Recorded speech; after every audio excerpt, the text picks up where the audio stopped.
Man, you can't serve two masters at the same time. That's something I live by. The only way you need to go is the way that God has called you to go. If you're doing your own agenda, you're just never going to be successful. You may be successful in the world, but it won't be in God. And that's something I've lived by because I've dedicated and I've been obedient to the things that I've done, and I've given it to God. Tithes, offering, everything is given to God, and He's blessed it tenfold. Don't people please. I've learned that throughout life, and that's a master I used to serve, and I couldn't serve God at the same time because I was too worried about the people's opinions of how I should be, and I wasn't worried about what God's calling me to be. My name is Braden Davis. I'm here with Matt Paris, Paul Sawsville, and this is Downright Mindful.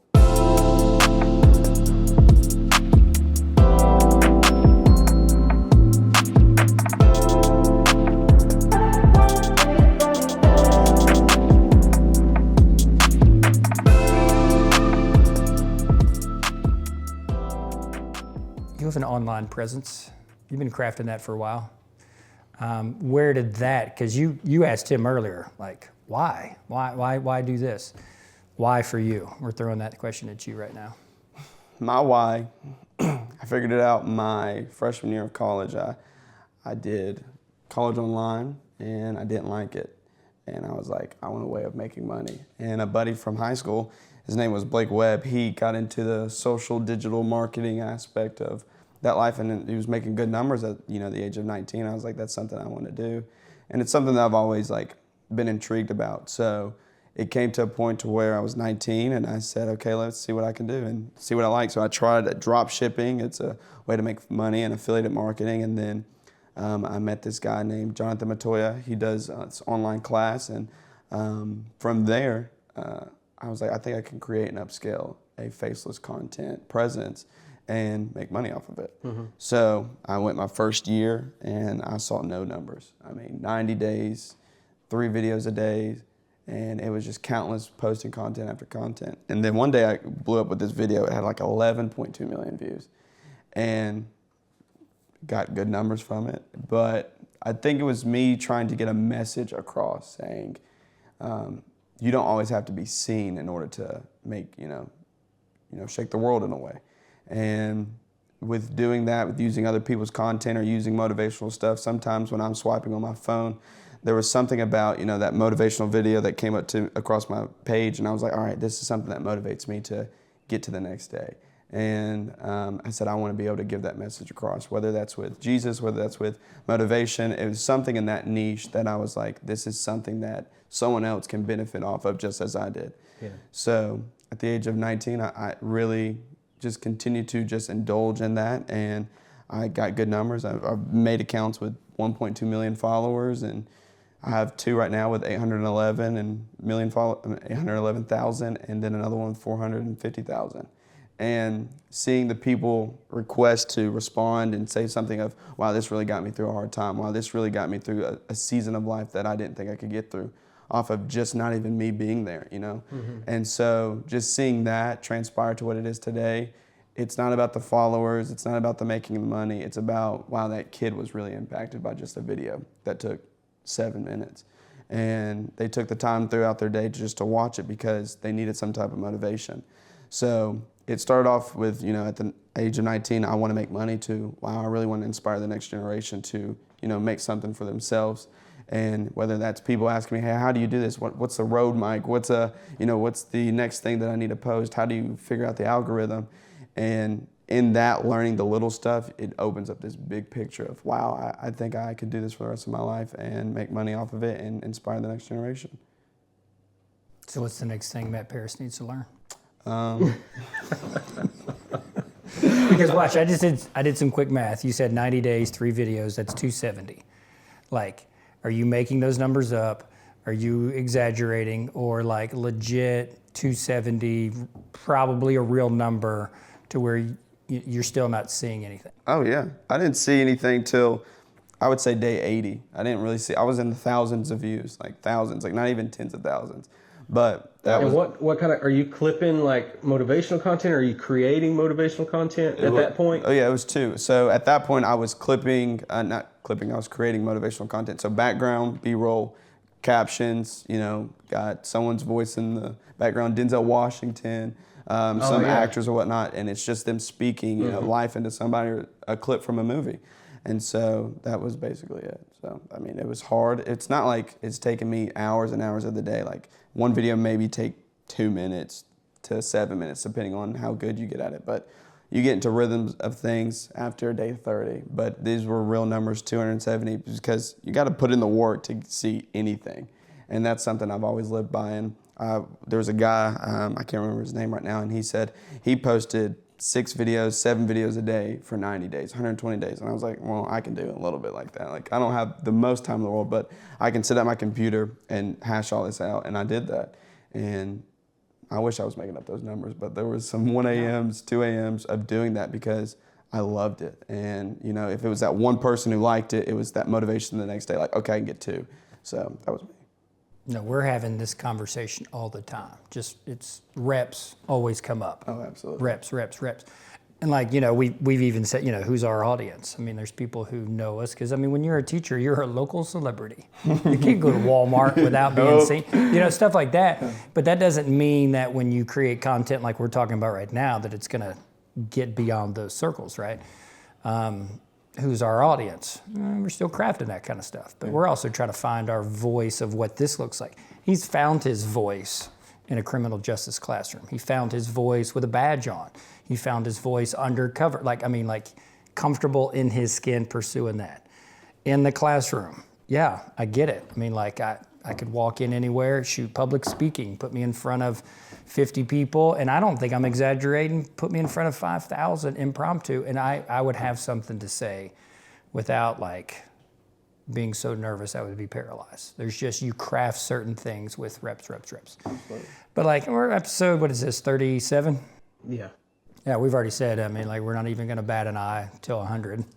Right? I mean, like, we're not going to worry about the things we can't control, but learn the things that we actually can control that we were unaware of. Yeah, I like that. Do you track with that? Oh, I love that. What are some of those things within your journey that, like, I'm just plugging away, but then the revelation came that, oh, that's something I should be focusing on, or that's something I should be doing, or that's something I shouldn't be doing any longer. Anything off the top of your head when it comes to creating the content you've been creating and will continue to? Oh yeah, people pleasing. I think that goes into creating content in just every aspect of my life. Like you said, you're on episode 37. I mean, you can't compare your journey to someone else's journey. I mean, someone might get in episode 2, you know, 1 million views while you're still sitting at 6,000 views. But it was the fact of comparison and people pleasing. Like, I want to do what everyone else says. I would always ask another ear, hey, what does this look like? What does this look like? And then I'm changing the content to be what that person likes. But the people that are clicking on your video are clicking on your video, not that person's. So it was me like, hey, I'll have a listening ear. I'll take, you know, everything with a grain of rice. But I'm not going to completely. I think it's salt. Is it salt? It's salt. It's salt. Look at that face right there. It's a grain of rice. Salt. I was going to let it slide. Is it salt? I don't want you to put that Are you in. talking about when you don't put much mind to something? Yes. Yeah, you take it with a grain of salt. Grain of rice.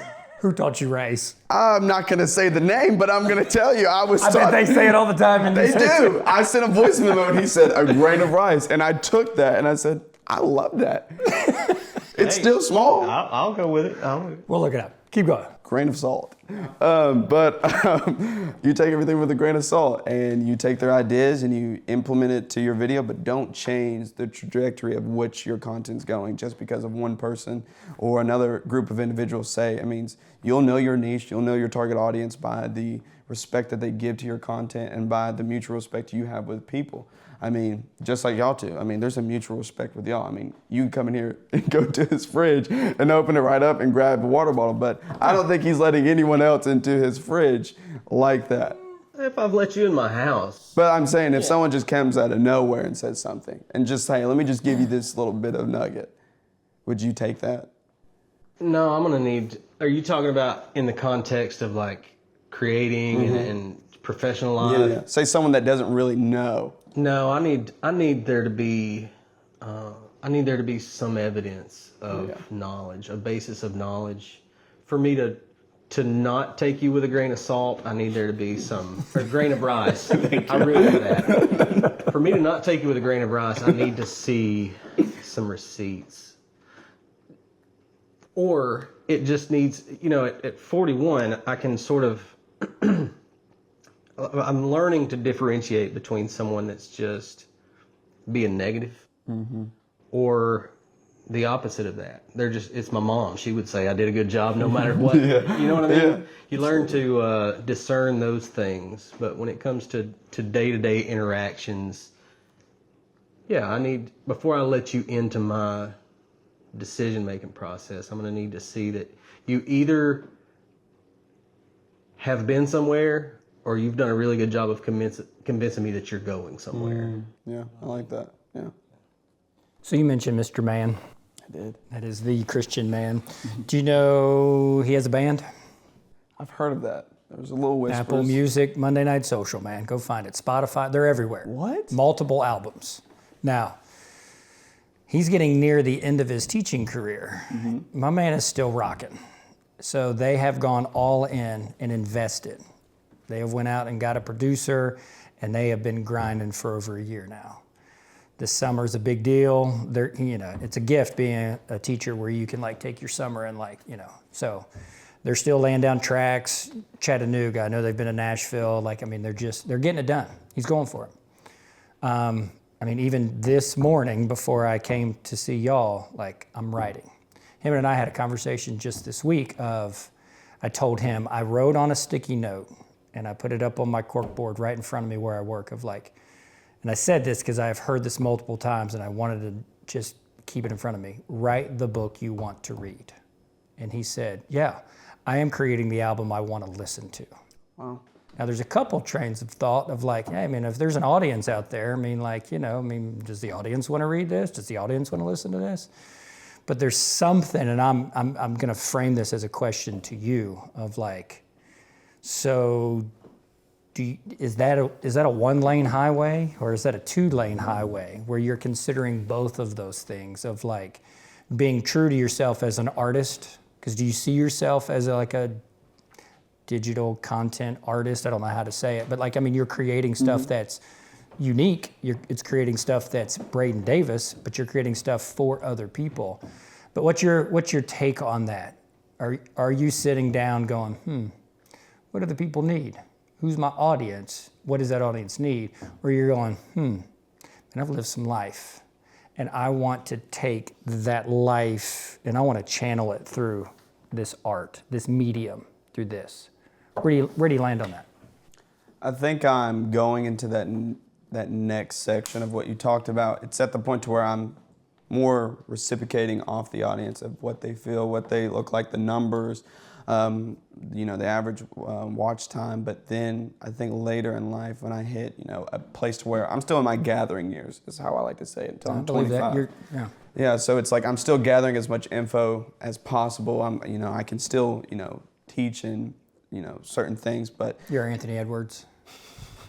You're that talent. I'm the truth. But you haven't won the championship yet. Yeah. You're still gathering. Yeah, okay, I like it. So I'm just at that point. Do you like that Anthony Edwards analogy? Do you like that? You mentioned him already. I like that. I know. Okay. I'm the truth. That's what he said to Barack Obama. I'm the truth. That was funny. I was like, I've seen that clip. I know. Wow.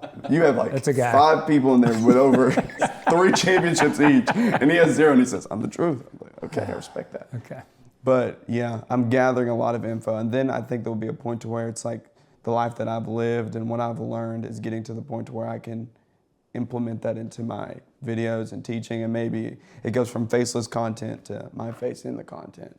But that's just something that I'm discerning. That's something that I'm trying to figure out with, what God has me on, what walk of life I'm on right now. And a lot of people say seasons, but I'm just going and I'm just asking Him what I should do, and I'm just being obedient. Because this guy sent me a video within the last week and a half, I guess, and it was a fella that he listened to a lot. He's got me listening to, and he said the thing of, hey, stop making videos for yourself, make them for your audience. Yes. But you legitimately have interaction back and forth because you've got those numbers that say, hey, people are looking for me to create some stuff. And so to me, that makes a little bit more sense. So now I'm throwing it over to you in his presence of, okay, both of those things, we're pretty seasoned. We've got 4 decades on this planet, a little bit more than this guy. 2 more. What do you see for yourself, for us. I mean, this guy, I mean, he really could be, taking his time writing, creating, because he's done some things, and he'll just slyly put it on Facebook, and like everyone that does discover it loves every bit of it and wants more. What do you see? Where are you landing with that? Well, going back to the creating what you want to watch or what you want to read or listen to, my heart wants to live there, and I think it does. And I think the difference is, when you and I are talking, we're people who we haven't found our audience. I don't believe for any of me that we've even began to find our audience. I feel like we have found each other, and that gift of friendship is a big deal for us. Yeah, sure. And this is what we've been doing, sitting down, just chatting it up. Yeah, and that's what makes it so easy on episode 37 to look towards 100 and say, we're gonna keep doing this and hopefully find our audience, get some blisters on our fingers, put in some reps. But there's a difference in like a guy who has found an audience. I mean, you said 811,000 on 2 accounts and 1.2 million on it. Like, that's an audience. Yeah. And now he has to, I would say in my little experience, this guy does have to consider, I have 1.2 million followers that listen to my content. They watch my content for a reason. I identify through analytics or whatever who those people are, what their needs are. And now he can impact that audience, but he has to keep that audience. You know what I'm saying? So that he's got this little bit of a balance, I would assume. But you and I think we still make the content that we want to create, and we're doing that, and we're learning all kinds of little things along the way. And when we do find an audience, then we have to. You can't just abandon them. Mm-hmm. You know what I mean? You can't just, the wind blows and you want to go a totally different direction. Well, you're going to lose that audience, I would think. Or you're going to begin to lose them. Yeah. Or maybe you've built such a community within that audience that they're okay, he wants to go this way, that. Now we're going to have a Bob Dylan electric guitar conversation. For sure. Did you follow that one? Nope. I did. Sorry. I know you did. I'm 2 decades younger, so that's what we're saying. There's a recent movie, what's it called? It'll be the quickest way to get him into that conversation. What is the name of that movie? I don't know. Is it Blowing in the Wind, or is it Dylan, or something like that? It's a great movie. Timothy Chalamet becomes Bob Dylan. Do you even know this name? So Dr. King goes in '63 to a march on Washington. Okay. You know all this. Yes. Bob Dylan is more famous than Dr. King on that day. He's singing on that day. Wow. People are probably showing up because Dylan's going to be there. Movie stars from the time are going to be there. And then King ends up being catapulted from there. He's already on the national scene, but being this last speaker on that day, televised with that speech and that impromptu, King becomes king. But Bob Dylan is already a Dr. King in his time, in the civil rights movement, writing music that is adopted by the movement, by the people. So he's this guy. And then somewhere along the way, he's like, I'm going to get away from folk music and I'm going to start like just jamming on an electric guitar. And people hated it. Like fans hated him for it. And other folks were like, yeah, we see you. You're our guy. Yeah, we'll give it a chance. So it is. And I've mentioned before, there's a guy by the name of Parker Palmer. Teacher, professor, activist, philanthropist. I mean, he's all kinds of stuff. Philosopher, but he wrote a book called The Courage to Teach. And he said, hey, you got to know your content, you got to know your audience, and you got to know yourself. Yeah. And I hold that tightly. So that kind of weaves, everything that we've been saying. So back to you. Who's your audience? Demographics show 18 to 25-year-olds. So people that are just now getting, I guess, my age group that are wanting that extra motivation. But I think that's a big thing. You said community. A community will push an audience, and that's the biggest thing. Is like when you're building your community from scratch, people that will stick with you, and it helps influence the audience to stick around. Well, this guy's been doing this for 4 years. Come watch his content, and that's something that has always driven numbers up. So I get 18 to 25-year-olds replying to me, hey, how do I start a faceless content page? and they'll say it in the chat, and one of my long-term subscribers or whatnot will say, hey, he does this is what he does because I've already talked to them. I've already, kind of worked the room with these people, and they're like, his intel that he's giving is authentic and it's real. So this is something that you need to dive into. And that builds a place to where they're speaking for me, and it's not going to be looked at as wrong or, bad. So it helps build up that, hey, that's Braden. This is what he does. Everything he's done for the past 3 years has been authentically himself. It's been something that, has motivated me, and, it gets those numbers up, and you build a community within that audience. You have different servers you can get on. I don't know how far you want to go, but it's like you have these Discord servers or whatnot, and you're picking the brains of people that went before you. And then now you're sitting in a place to where you're sitting and recording, and it's like it may feel like it's episode 37, but that person that was listening at episode 1 is still retaining so much information as they are in 37 because you're authentically yourself. And that's what I love about watching the podcast, or Downright Mindful, subscribe today. But that's what I love to. So smooth, man. But that's the beauty of it. It's because I get to come on here. I know Paul's not going to act out of sort. He's not going to be someone different. I know you're not going to be someone different. The same person I see on this camera is the same person I'm going to see when I walk into the gym. For sure. And so that's what keeps a community. That's what builds an audience, is being authentic. So proud of you for saying Paul so easily. Remember those days? Coach Osville. Man. Coach Osville? Even in class, though, I'd be like, Coach Osville. But I can't say Paul. He's a teacher during that time, I've learned. Yeah, but I want everyone to cross the threshold into adulthood and see all of us misters out there as Matt and Paul. I mean, like, it changes things, because I say that you just answered this, but I'm going to put them side by side and have you answer it again, just more concisely. So there is obviously a distinct difference between audience and community. Yes. You have an audience, you build a community. Speak to that. Speak to that side by side. You just did that, but I just picked up on that. And just like my teacher brain just went, ooh, we need to package those things together. So speak to that just one more time, difference between an audience and a community. And how intentional is that? Oh, very. I mean, a community is something you've been building since day one. Those are the people that stuck by your side. I mean, even in life, if you look at that, you build a community of people around the school, around the place you're born. But, if you're thrown into an audience to speak, like Paul said, he can be thrown in front of 5,000 people and still be able to speak. Your community is going to be behind the scenes, more than likely, cheering you on, giving you motivation. Hey, you got this. This is what you're doing. And then when it comes to the time to where, you're giving that speech, if I can use you as an example, you have someone in your corner that's cheering you on. And it's like, okay, I can do this. Even when the doubts go through your head, even when the numbers don't look good, it's like, hey, Braden, I love the stuff that you're doing. Hey, Paul, I love the stuff that you said. You should go take this to a mass audience and talk to them about it. And so building that community is something that I will always 100% say you need to do that first. If you can get 60 people, that 60 people turns into 120. 120 turns into 240. So it's just, you build that community. It's just beautiful because, and I don't want to just overemphasize on community because I just really do like the community, but it is because it's in those desperate times where you're like, I don't feel like I can do this. I don't feel like myself. I don't feel like the people are understanding what I'm saying, but it takes one person just to be like, you know what, you're doing the right thing. And that's the motivation to keep going. And that's what people are doing on social media now. It's that they're building communities. Why? Because people love affirmation, if we're going to be honest. We have 5 love languages, and affirmation is one of them. And that's one of mine too. So it's definitely number one. But you have to build that up because in times where you're in desperate need of just, hey, what should I do? What should I do? You got to lean off those people in your community that are like, hey, I'll build you up. I'll lift you up. I've been here for 15 years.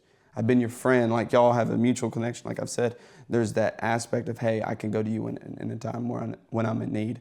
And that's a community right there. You're building a community. Yes. I don't know how much. You and I love to talk about Jesus. Love it. So let us remind ourselves that there is this personal relationship with Christ and there is this communal relationship with Christ. And neither one of those phrases are found in the scriptures. But the one that's emphasized the most is usually the personal relationship with Christ. And I have made it, just because of the cry of my heart, to remind people that there is a communal relationship that is essential to understanding the gospel and the love and the sacrifice and the death and the resurrection of Christ is I cannot put myself on an island and just make myself obey and do good things and be okay with that. But to take myself off that island and put myself in the messy middle of community, I get that right? Mm-hmm. And to learn how to navigate the tension of what authentic, genuine, meaningful, worthwhile relationships are. Right? I love that. So this has been very intentional. Him and I getting together once a week. Like we committed. I mean, we looked each other in the eye and went, we're gonna do this once a week, right? And like we were about to start basketball season. Like what two coaches start something new and say, yeah, we'll do this through basketball season. But we did, right? You and I have stayed connected because it's been very intentional. We're a text away, but you have to send the text, right? So I'm kind of veering away from our creating content for an audience conversation and bringing it back to, I think the only way that you're going to have something genuine to create is you have to be in community yourself. Yeah. So, just for fun, we love to time travel around here. So here's your storyline. Okay, we're in this moment right here. Okay. Your first social media account that you created for yourself? Tell me about that. What was it? And do you remember? And did you lie about your age? Did I lie about my age? Yes, I did. I do remember that. I was 18. Just kidding. I didn't lie about my age because Did your parents know you were? First of all, get us on. What are you on? TikTok. Okay. Mental parents mindset know? only. Like and subscribe. Your parents know? Say it again. Mental mindset only. Like and subscribe. Yeah, there we go. You can follow me on TikTok. I like that. Yeah. Classic Braden. Come on. All right. So you're in TikTok. How old are you? When I started creating, Oh, just get on TikTok. Are you talking about first social media account ever? Like Yes, first time you opened an Instagram account? Or Yes. Oh. Yes. Come on. that would be Snapchat. The Okay. worst app ever. Okay. And I'm still going to ask the question. Did your parents know you were on Snap? No. Of course. That's where I'm going with this. It did not. My mom thought that thing was the devil, so I couldn't have it. But you know, Was she you're right. wrong? Oh, absolutely. She was wrong? No, sorry. She was right. I'm always right. Your mother's always right. Especially Crystal Davis. Oh, absolutely. Okay. How old were you? I was 15. Okay, you're 15. Yeah. So, I mean, that's older than most of probably your friends. They were probably already on Snap. They had it 6th grade. I had it freshman year of high school. Okay, yeah. So, Okay, what took you so long? parents. Okay, so let's do this. Humor me. 15-year-old getting on Snap for the first time. Okay. Okay, first social media experience. Is that what you're telling me? Yes. Okay. Does this guy making that account see the 23-year-old doing what they're doing? Absolutely not. Okay, so what would this guy finding out about this guy doing what he's doing right now say? What would the 15-year-old say? He's looking at you right now going, for real? What's he saying? 15-year-old me is saying to 23-year-old Braden, Now, I know 15-year-old you. I'm Let's see what happens here. like, what are you doing? Like, why? Why are we even going in this direction? I thought we were going to be at Duke playing basketball, right? No, I'm sorry, Braden. 23-year-old Braden would say 15. We didn't make it past 6 foot, so no, we're not going to go play some D1 basketball. So that would be it. What's 23-year-old besides saying you didn't get past 6 foot? What's he saying to 15-year-old Braden? Get $200 and you need to invest in Bitcoin because they're going to be so much money in the next 10 years. No, I'm going to say... Yes, you are. I would say that. And. I really wouldn't tell him much. I would want him to figure it out because that's the biggest thing with, I think, that I've been learning and, just getting older. Some things you have to go through to figure out a lot of stuff in your life. And I'm not trying to sound like all spiritual or whatnot, but... How about you sound spiritual and say it like you mean it? Yeah. Peter walking on water. One of the biggest stories of that I've learned throughout 15 to 23, Peter was someone that's always stuck with me in the Bible, but he had to take that step out of faith without knowing his next step. But he knew that God was out there. He called him out there. And with taking those steps, he got out of a place that was comfortable, in that boat with all the other disciples. And, he said, Lord, if that's you, tell me to come out. And he said, come out. And he took that next step of faith. And, through the midst of that storm when it was created he didn't make everything perfect. Jesus didn't make everything perfect for Peter. He said, mean, the winds were going, the waves were crashing. I mean, he's on, back then, is a lake, in my opinion. I think it was a lake. I don't think it was I think it was the Red Sea he was on. Nope. Don't do that. I know it. I know that's why I'm not going to. Hold on. That's what happens when the camera gets in my face. I just forget everything. Is that what's happening right now? Yeah, I'm having those moments. The Israelites left Egypt and had to cross that Red Sea, and it opened up. Yeah, I don't know why I did that. It's okay. I know where he's at. He just fed the 5,000. He went out to pray, and then they met up the disciples on the, where were we at? You just want to tell me? I think that's the Sea of Galilee. Sea of Galilee, that is correct. Yeah. That is right. But I think it was a lake back then. But back to it, it was just, I don't like messing up stuff, and I do it sometimes. Okay. But the Sea of Galilee, and would you like Matt to edit that out, or you want to stay true? Let's stay true. Authentic. Stay true. Authentic. Okay. You know, we're allowed to mess up. You know, we can do that. You're telling a mess up story. Keep going. The story doesn't change. Oh yeah, exactly. The name of the sea. But it was those steps that he had to take, and you know, like you said, building that relationship with Christ. It was a test of his genuine faith in Christ. Like, do you truly believe in me, even though the storm's going on? And that's something that you can build. You don't build that through religion. You build that through relationship. And, I mean, he still made it back to the boat. They still crossed the Sea of Galilee with Jesus. So it's just, I would tell Braden, hey, you got to get through it. You got to go through it. The storm's going to come, but you got to keep your faith in Jesus. That's it. You know what you didn't do with that? That oftentimes gets done in the sermon and in the Sunday school lesson, is that we end that with giving Peter a hard time. He stepped out. Y'all remember this sermon, though? You've heard this sermon before, because when he takes his eye off of Jesus, focus on the storm, then he begins to sink. And I don't know how long it's been. I can't put a date on it, but like, I told myself I would never, ever, ever, ever again give Peter a hard time. He was the dude that stepped out. Who cares that he fell in the water? He got picked up, he got put back in the boat, and he's the one that got to tell that tale for the rest of his life, because he felt the foam, right? He felt the wind, and he felt the unction to do it, and he did. Yeah. And I just, you know, one of the themes of my life is I want to stay human. We are not angels, and we are not animals. And for those of us who are pretty, you know, insecure, we will give ourselves such a hard time as if, but like being human is being all of this. And I want to experience all this. That's why I appreciated what you said about, hey, I may not say much to that guy. Let him figure it out for himself. Now, you know that 8-year interval, man, there's a lot going on in your life. You don't want to give him anything, right? But I mean, like, but you're being true. You're being true to this guy, but you're also being true to this guy. And it's interesting because, like, we're going to keep doing this. So for all our folks that are going to end up with us, I love asking, hey, what would this guy think about this guy right here? It's interesting because what's this guy see for 41-year-old Braden? Can you even see that far? You did mention 25. You're 2 years away from that. Mm-hmm. So what's going to change for you 2 years from now? Are you intentionally going to take a step in another direction? Is that what you see for yourself? What's that step look like? Learning obedience in a different way to where it's out of my comfort zone.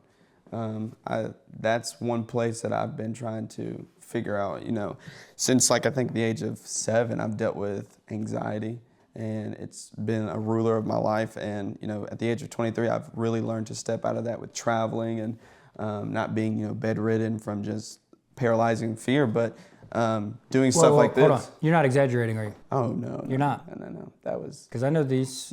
Yeah. There was times, man, that, I couldn't even get out of the bed. I couldn't get out of the house for months. And it was to the point to where, my mind ruled over everything, I just could not contain it. And, it delved into basketball when I was in my senior year. Is really when I got attacked a lot. And I played maybe 9 games my senior year, and a lot of it was sickness, but it was anxiety, and it was I couldn't play because I couldn't have my mind right. I was worried about all these X's and Y's that didn't apply to the game, and it's like once you get in between those lines, everything disappears. But for me, it was like everything was amplified. Mm-hmm. And I couldn't play in front of crowds, and that went into like college when I would go to camps or certain people would try to recruit. It's like, hey, do you see yourself playing at the next level? All I can think about is like, no, I can't. It's not a part where I want to do it. So 15-year-old Braden said, you're playing at Duke. senior year, Braden would have said, you're just going to be home the rest of your life. And until, I guess right now, the age of 23, where I'm taking a step of faith out into the water, I'm learning that you can do the stuff that even your mind tells you you can't. I didn't think I'd ever be sitting here with Matt Paris and Paul Salisville because I'd think I wasn't good enough. And the insecurities, come up, and the contemplating of, certain things that arise in a 19-year-old boy with depression and stuff.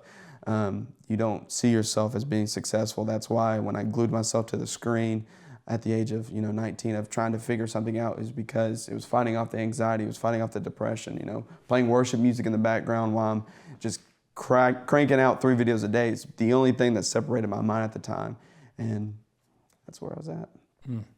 Therapeutic. Yeah, that's cool. X's and O's. You didn't like X's and Y's? No one says that in basketball. Yeah, okay. No. I'm just got to make sure. X's and O's, man. I'm not. So it's the rights and the X's and Y's. We got to get those off the table. You said from the very first line of this, you were going to learn something today. I did. And you have. Now, that's a big deal, man. So from 19 to 23, it really has been getting in front of that screen and just putting your mind on this task. I mean, this task really has been a turn for you. Yeah, big turn. In this community, you've got people who are speaking for you when other people ask within a chat. Whose community were you joining, being that type of person, that type of voice within those type of chats? Did you have that experience? Were you hopping in there at all? I didn't. I would watch other people do it. I sat from afar and listened and learned. That was the thing I did. Let me ask this. Yeah. Zig Ziglar was quoted one time saying something to the effect of, the best way to get what you want or to get where you want to be is to help enough other people get what they want or get where they want to be. You've already mentioned or alluded to the fact that people in your community have begun to reach out to you and say, how'd you do this? How'd you do that? Do you have a strategy? I'm sure you do, on how to make that process efficient? I won't even use the word monetize because I don't believe that's the right way to go. How can people in your community most efficiently communicate? Because you're going to get, if you're not already, you've probably way beyond the part where you can just individually respond and converse with everybody. Have you started to package your knowledge or document it somehow to distribute it to those people that are saying, hey, how do I do this? How do I even start? Yeah. So there's these courses you can do. I did it for a year. That was probably the most money I've ever touched for a course. So those people who are after that knowledge, there's also other people that can give that knowledge. So in a place of 2020, when COVID was around, people were just spitting out courses left and right because it's making them money and they're building a community. So you're getting what you want. And so I tried that for a year and it did well. It did great numbers, but there was only one me. So it was hard, I would say, in my opinion. It was hard to continue to stay connected and have an authentic relationship with those people because it goes from one person to thousands of people. And so now there's just this chat, like Discord, like I've mentioned, to where everyone in that server can talk amongst each other and I'm a host. So if I go in and read people, I can, pinpoint them, go straight to their Discord name, and I can talk to them if I see it, an opportunity present itself to where something has arisen. I'm like, I need to talk about this or I need to address this. So, having that technology now and having those Discord servers or courses, I would say implement so much because you get to see everyone and what they think about, your content, and it's the people that you've been with since day one. Yeah. So that's my answer. It's very cool. Thank you. Very cool. What kind of, how busy of a Discord are we talking here? 3,500. It's pretty good. Yeah. It's not great, but it's 3,500. But it's also it's private. So it's I don't allow just some random people in there. It's private, 3,500 people that I've probably talked to all 3,500 people. But, I want to get to a point where I can get on a Zoom call one day with those people and just talk to them and just appreciate them for what they've done because I wouldn't be here without them. But it's just those people that have been there since day one and, Now, do you do any kind of in-person events or anything like that for that community, or no? Has that even been a thought? It has recently. At the age of 23, it has been a thought, but That's me getting over, social anxiety and all that stuff. So that was never a thought 2 years ago, but now it's presented itself, a thought of being like, I can actually do this. And What's the demographics there? Are these people regional, or are they just spread all over the country? I got people from Atlanta. I think it's United States, Canada, United Kingdom, and Uganda. Uganda's big on TikTok. I don't get it. I don't understand it. But United States like 45% of it, and then the United Kingdom's 24%. I think Canada's, I think they're higher actually. They might be a little bit higher. But those are the three: Canada, United Kingdom, and U.S. But we got to get you a passport. You got one? I got to get that too. That's a lot. Look, I'm traveling. Hey. Where are you traveling to? Where's the farthest you been? Kansas last week, Okay. a couple weeks ago. Yeah, doing what? I was helping a buddy with a move. He owns a movie company. And I said, I'll go. I'll drive a 26-foot Penske. Every one of the Salisville boys have a passport. We're ready to roll. You got a passport? No. Okay. I've only been on an airplane once. I've never been on an airplane. We'll drive. That's fine with me. That's adventure. Do you not like the air? No, I just never have. I've never been anywhere until, even now, I've never been anywhere that I couldn't pretty easily drive. Yeah. I've been to Kansas. I went to Liberal, Kansas. Drove like 17 hours to Doing get there. what? Ask him. Doing what? What were you doing? Now I'd pick up a fugitive. Aren't these great stories? I want to hear He's more. been to Detroit. You been to Detroit? This guy was a Lee guy. This guy came years ago. He came to Lee and got in some trouble, moved back home, and he had like felony warrants here. And so he got That's picked up. why you get upset about the kicking down the door thing. I see the connection now. Is it him? What? Oh my word! He pointed at you. You said the guy that you went 17 hours was a Lee guy. You got lost in the Lee University I was just statement saying there. this guy. No. I felt some. No. When I pick up someone 18 hours away, we're going to spend. You think I had felony charges? I don't know. You passed What did I out. do? What did I do? I don't know. Make something up. What did I do? White collar? Plagiarism. Oh gosh. Yeah. Hey, let's go back to the 19-year-old who starts doing this. Okay. And now he's looking at the 23-year-old and he says, are you seriously considering about possibly doing a live event? He wouldn't believe him. Like, 19-year-old would not believe 23-year-old Braden. What's the 23-year-old saying to the 19-year-old? Yes, we are. And you gotta surround yourself with the right people, is what I would tell him. So have you? I've found my people. Yeah. But 19-year-old Braden was not with the right people. And Braden wasn't the right people for them. And, in learning that, there's a lot of, hard goodbyes and a lot of hard times of processing, grief in a different way than someone dying. But it hurts. And, those are people that you think are going to be with you for the long run. They'll see what you see at the age of 41. But it happens in life. And that's what I've learned. And it sucks, though. Yeah. Well, there's a thought in this life of faith, and I've heard someone say, we just continue to die these many deaths I did. and have continual resurrection. And that's how we at least catch a glimpse of what this means, to take up your cross, but also to live through that power when Christ says, yeah, you'll do some of this stuff. Yeah, maybe even more than I do, maybe even greater than what I do. Like Sarah and I I don't know why we waited that long, but we've started watching The Chosen. Have you watched any? I love it. You watched? Yeah, so like we're just here, and it's stirring something inside of me, man, and I love it because it's giving me some reminders of just, gosh, how sweet the gospel message is, but also how messy it is when we get out of Sunday schools and we get out of church buildings and we start actually like living out the message. Like that gets really messy real fast. And it's so worth it because the life that you have described, man, not one thing has been easy, but so many good things have come out of it.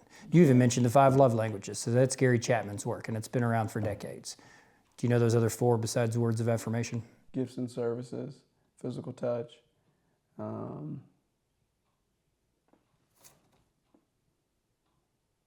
Quality time. See that connection? You see that connection right there? Did you see that connection? Now, when we look at these, okay, so I've hopped into 3.5 years of pretty intensive counseling. Oh, wow. And like these 5 things are legit. We need to consider them. Shoot, in our most intimate relationships. Hey, this is how I want to be loved. And that's not just marriage, that's parenting, that's like ultimate friendships. I mean, like, this is legit, know me, see me, because we all want to be seen. Exactly. And I'm seen when words of affirmation are thrown my way. I hear you, right? But you get into that and you start peeling that layer off and you start asking the question, what is it about words that means so much to me? And now we're having a totally different conversation, right? Yeah. Because, yeah, sure, I feel love, but why is it that I have to hear it from someone else? Why can't I hear my own voice? Why can't I hear the Spirit whisper to me? Why does it have to be someone else? And there's nothing wrong with it. It literally is how we're wired and what we've experienced and the culmination of that in our relationships. But you start peeling that off and you start discovering some things about yourself. And I mean, some healing and some wholeness begins to take place when we recognize this, and we can live through this for a while. But hey, 23-year-old, I'm going to go ahead and tell you right now, and I'll talk to you when you get to 33, and I'll bring this up again. And hey, did you happen to peel any of this off and see where those insecurities are coming from? And we really do discover some things about ourselves and other people. And when we figure stuff out personally like that, our ears get better in community, and our voice gets stronger in community. Oh, yeah. Be quick to listen, be slow to speak. You know, that's attached in the scriptures to slow to anger, but it's also, you know, you're pretty quick to build some significant bonds with other people when we develop that kind of skill set and we do that inner landscape kind of work, and you're doing that good work, man. I'm proud of you. You're a big deal in our life. So I'm going to say it one more time. You ready to go somewhere? Let's go. You ready to go somewhere? Let's go. Where you want to go, we'll make it happen. I want to enjoy Canada. I like Canada. You've already been? Yeah, we went last summer. 3 Hills, Prairie Bible College. We'll get you there. And then we'll go vacation in Banff. Banff. We need to get you west of the Mississippi beyond just the prairies of Kansas. West. California's out west. You just flew over all those states, Okay, Jason Aldean. Sorry, my bad. Well, here, let me ask you this question. Both of y'all. Yeah. Why this? Why now? You start. Well, first of all, this kind of ties into the front end of our conversation. You know where the name Downright Mindful came from? Mm-mm. I spent probably... You'll appreciate this. I spent probably a month trying to find a name that I could build as a brand and make faceless content. Oh, wow. And I wanted something that fits me. Even though I'm not a face, I wanted something that fits me. So, and also something that I could brand that's not used. And that's hard to do. So Downright Mindful, I wanted to be a page that could say something like straight to the cut, the truth, but also have this side of like, let me consider thoughts that other people may not be considering. And that's where Downright Mindful came from. So when he and I decided we're going to pull the trigger on this talk that we've been having for 4 years of like, hey man, we get steps and we have these conversations, and I think maybe some of our friends at least would be interested in what we're talking about. I started that process over again, and we start bouncing names back and forth, and we're trying to find something. And finally, it's like, hey man, I got this. I've already got like an Instagram and a email account and some stuff, and this is what it's called. And he was like, too easy, done. So it just, that's it. Now, it's got a little country twang kind of feel to it if you say it right? You that's Downright Mindful. Yeah, absolutely. You know. Yeah, and I like that about it. But the real why, I think I at least am still developing that. At its core, at its basis, and I've spoken on the podcast about this before, if I were to go right now and try to find the writings or a journal or a video or anything of anybody past my dad, I got nothing. You know what I mean? Mm-hmm. All I got's a headstone. You understand? Mm-hmm. Now, I'm not going to trick myself into believing that someone 100 years from now is going to give a crap about what we're saying on here. But I would like, at least like my grandkids to be able, Love that. the day they put me in the ground, they could all reminisce, watch a Downright Mindful video or whatever. This is journaling for me. This is, at least my son who listens to this religiously, my grandson or my granddaughter could hear, maybe they're listening to this one day just out of curiosity, and we say something that matters to them in that moment, and wherever they're at. That's the main why. Now, as part of it, I do believe there's an audience out there for us, and I tell Paul all the time we haven't even started to find them yet. I'm throwing it over to you now. Yeah. You answer that question. I'm about to start year 24 of teaching, and I have dedicated my life to that Zig Ziglar quote of just like, help other people get what they want, and you will discover something about and inside yourself of like, yeah, there's contentment there. So my teaching life has been all about learning, and I just see myself as a facilitator and a collaborator in a classroom. Like, I am in a history classroom, which traditionally is just lecture. You come in, you hear a lecture, you take notes, you test, you do it again until the semester ends. I don't want to have that experience. You walk into my room, and that's student-created material on the ceiling, on the walls, on the bookshelves. I mean, it's just, that's what I want to do. I want you to pursue your interests. I want you to learn how to negotiate what this project is going to be. I want to do this multiple times. I don't want to do it just at the end of the semester after testing is over. Like, I want to brainstorm with you. I want to figure out the process with you. I want to track progress for you. And then I want to give you a chance to, present or perform or compete or teach. Yeah. That is the desire of my heart.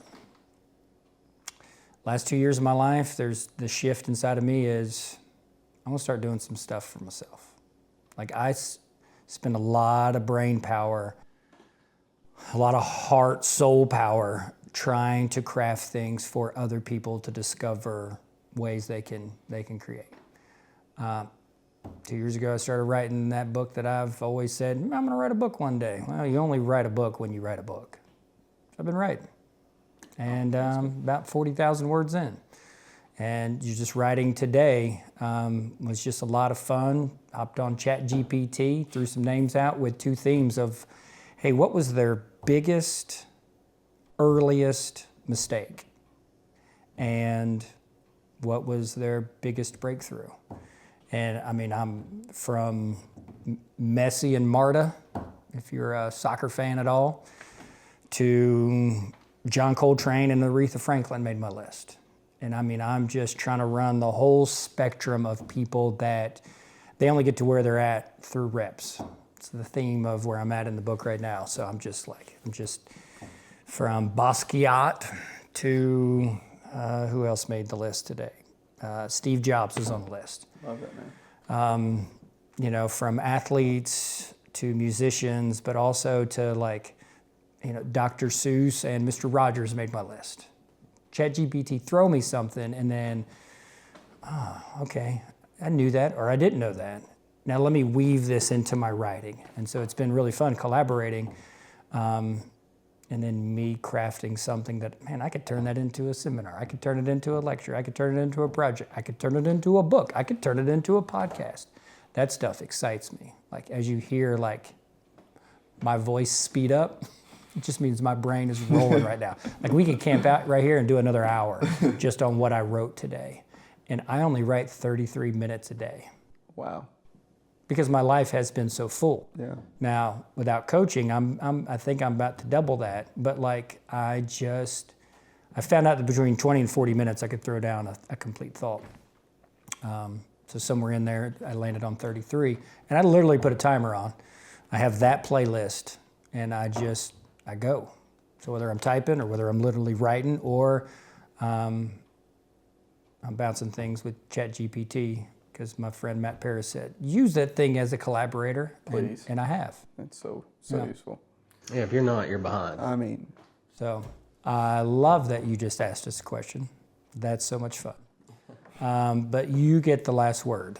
And then Matt is going to ask you to say something else before we're actually done. But you do this. You've been doing this for a while. So, we've got some folks who are going to know your name as soon as it pops up, Sunday at 2 p.m. There's going to be some people that don't. But this is what you do, man. You speak into people's lives. In the flesh, you do it with that smile. You smile not only with that right there, but you smile with your eyes and you smile with your spirit. And you and I have been on quite a journey of I won't use any other word but just love for a long time, and we'll continue to. But just want to give you the last word of just like speak to the people like you would if you were creating something, and then go ahead and let him in this way. I want you to say something, so go ahead. I'm buying you some time. Oh, you're giving me some time. And then, well, I'm giving you like 20 more seconds. Okay. But then Matt's he's gonna ask you to do something. Yeah, so before you're done, I would really love it if you would just look at the camera and introduce yourself any way you want. Okay. And just end with, this is Downright Mindful. This is Downright Mindful. I can do that. Okay. Okay. So you want 20 And seconds? I'll put it wherever we want it. Yeah, you know that's what I mean? good. So you just want my name? I'm Braden Davis, and this is Downright Mindful. That's fine with me. If that's the way you want to do it. That's fine. Yes. Yeah. But yeah, 20 seconds. You're good at this. No, I'm not. Yes, you are. Yeah. Yes, he is. Getting good is a process, and it's hard, and you know that. goodness. And I do enjoy it. And yes, I would be doing. I'd probably be writing something with my time, but I do enjoy the calluses on the fingers that we talked about last week. I enjoy it. It's growth, man. At 41 years old, it's growth to me. So Anything to grow. I'm here to learn from you today. Not a lot. Ah, Wow, that's so true. I gotta learn here. This is You prime might. opportunity right You here. might. You might. This is where I want to be. You might. All right, let's start with first impressions then. Okay. How do you know this guy? At all? A little bit. What's the first memory of coming in contact with him? I saw him. I think it was at a basketball game. Matt Paris didn't know who he was. I knew Kyler Paris, little kid. I was in 5th grade. Oh, You went back, didn't you? You didn't see Yeah, that I was coming. in I did not see 5th that grade. coming. It was a Hopewell basketball game. We had a sheriff at the time, SRO, and I remember you walking into the school. I don't know if you were a cop at that time, but I do remember your face. And fast forward to like 9th grade year, 10th grade year, I started seeing him come around the game, and I was like, I know this face. I know who this is, and I've heard stories about you. And I asked my little brothers, my parents were like, oh yeah, that's Mr. Paris. I'm like, cool, good. So you were 10 in 5th grade, something like that. How old are you now? 23. That's 13 years ago. What were you doing 13 years ago? 13 years ago, that puts us in 2012, you said? 20. That's about the time I'm transitioning from corrections, and I'm driving prisoners all over the country. Goodness. And now I'm going to go to the police academy and go to patrol. That's about when I made, I think 2013. I saw yesterday on a certificate. I think that's when I went to the police academy. So. Wow. This guy's lived many lives. Yeah, I just got you right in that transition, I guess. Yeah, probably. You were at Hopewell? I was like, oh, well. Yeah, that's awesome. All right, bounce that back. What do you remember of this guy? Oakwood Middle School is where I picked up with him. He's I'm watching basketball, and I love watching this kid play, man. And that's how I get to know who he is, and then to get to know him is at Walker Valley. It's just from him having a personality, and just, he's the guy that you are the guy that you don't have to have a teacher in class to know that teacher. Yeah. Like you have that kind of personality. So yeah. And then fast forward a little bit, and your brothers come into play, and Zach's in my class. He's one of my favorite. Don't tell him I said. Oh, you can ring my ear with that one. He's a good dude, man. He is a good dude. He's got a couple basketball players in there with him. He helps keep them in line, you know. He's a leader. He really is. So, y'all chill out in there, okay? Yeah, Coach for Tucker. sure. All right. You do know that they are Braden Davis's little brothers, right? We make sure Yeah, we that have he to make comes sure. out that shirt. I am. Yeah, that's me. Yeah. I have that role. It's not like that's Zach and Ashton's big bro over there. No, this is Braden's little brothers. Yeah. For sure. Can't get it twisted at all. Like, All right, bring it this way. First impression, first encounter, first thought that you remember seeing me? I'm gonna learn a lot. That was my first initial thought. We were playing basketball at Kobe Middle. So it was towards the end of the school year. Me, another guy from middle school, were playing, and Coach Oswald comes down there. He's like, "Hey, let's go, let's play." We played 36 or 21. Gave me a busted tongue. Busted my tongue. He hit me with the elbow. I just remember biting the mess out of my tongue. I was like, How old are you? Man, I was in 8th grade. So I was like, that tongue was busted for at least 2 months. Like, it didn't heal. And I just remember, wow, I'm learning a lot already. It was like, I gotta learn how to heal this tongue, but he's the one that gave me the pain. And then we fast forward to high school, and I think we built a deeper connection, and I was like, this is something that might last, long term. And I grew up with Seth, so we got another deeper connection, with your child and understanding how you raise as a parent. So that was something I was very intrigued by him. I was like, I think this is gonna be something. Because our boys are class of 2022. Are you class of 2020? 2020, 2 Yeah, years. You're 2 years older than Yeah, mine. nice. Okay, so. Remember Kyler? So when you're in 8th grade, they're in 6th grade. Mm-hmm. Okay. Because I'm trying to, how did I get in the gym and we're playing this? I don't know. Like, I ain't scared to walk into the gym. Nope. Jeans on. Yep. Let's go. Yep. Tie. There We was a just tie. did that 2 months ago during the spring when Sam Eli was in the We gym. did do that. And there was 9 guys. Yep. There's 10 right I'll there. play. I ain't scared. I got a 4-game limit. Yeah. Yeah. I think it was 3 that day though. I don't know. I do remember you, I'm about to start year 10 at Walker Valley. And those first 2 years I didn't coach. And I would walk into the gym because, do you know my connection with Diane and Will and how far that goes back? Mm-hmm. And that's Lee University. And so my best man in my wedding, Matt Sanders, his college roommate was Will Campbell. Wow. So, I've known Will for forever. Jeez. They lived in this one house over on Johnson Street right behind Arnold Elementary. And, they're all golfers. Not a golfer. But they were golfers. Even back then. Matt played some college golf. Will grew up golfing. They would set up in their front lawn and they would hit golf balls on top of Arnold Elementary's roof. I would hit them and they would skip through the parking lot, right? So, You scolded. but Will has been a part of my life right there. Wow. I didn't know that. Sarah and I, we get married with 1 year left to go. So we're in married housing. Our RD was Phil Cook, who is now the president of Lee University. How crazy is that? The next year, I stick around to work on my master's and I take a job as an RD in the dorm. So Sarah and I are living in an apartment at the bottom of a freshman dorm with 96 freshman boys. And we're in charge of the whole building. Tracking? Wow. So Sarah's now teaching at Arnold, and I'm running this dorm. The second year of doing that, working on my master's, we go to an apartment. It's those yellow apartments right behind the old Mayfield. You know the old Mayfield? Old Mayfield, right? Yeah. Those yellow apartments right there. Was Mike there the other Hodnett day? owned those, and Lee leased them. Dine Patterson was one of my guys that I would have to hey, these girls, they got to go. wow. Hey, you got to clean this up. I'm the RD, right? And so it's my job to make rounds, and I'm knocking on Dine's door and playing pickup with Dine. Of course, he tells stories and he keeps it pretty honest. How I probably, beat up on him a little bit too. Oh, wow.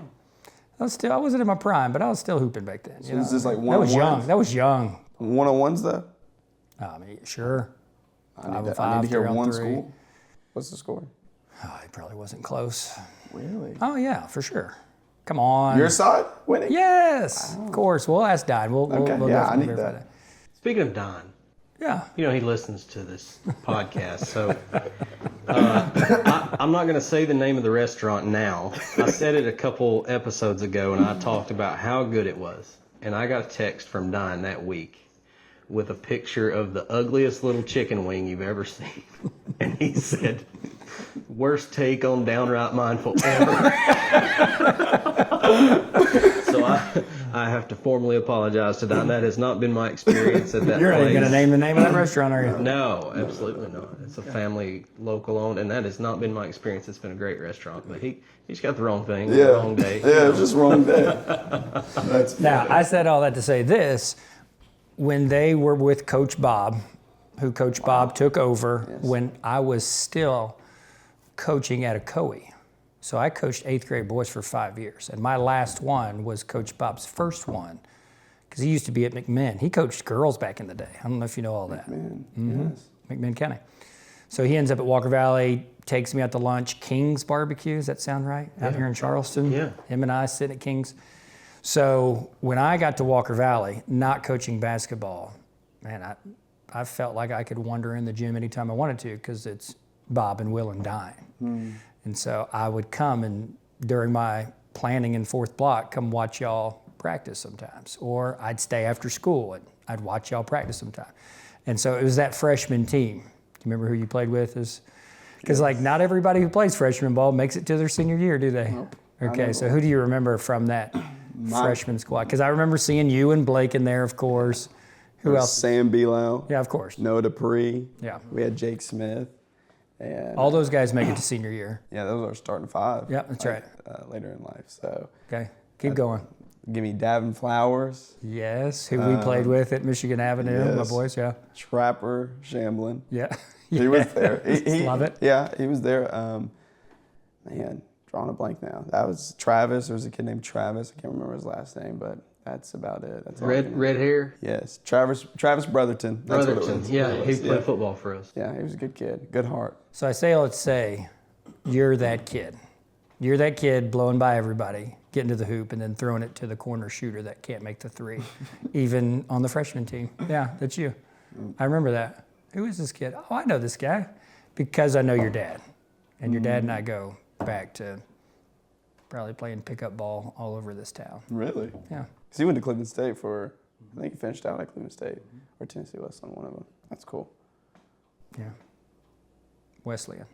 You don't know your Tennessee dad's story? Yeah. Not too much. He shares it every now and then, but I just know he was good. He was gifted, so. He still is. I mean, Yeah, like, oh my oh my goodness. word. The 47 athleticism. still. It's oh my ridiculous. goodness, I don't understand. Yeah.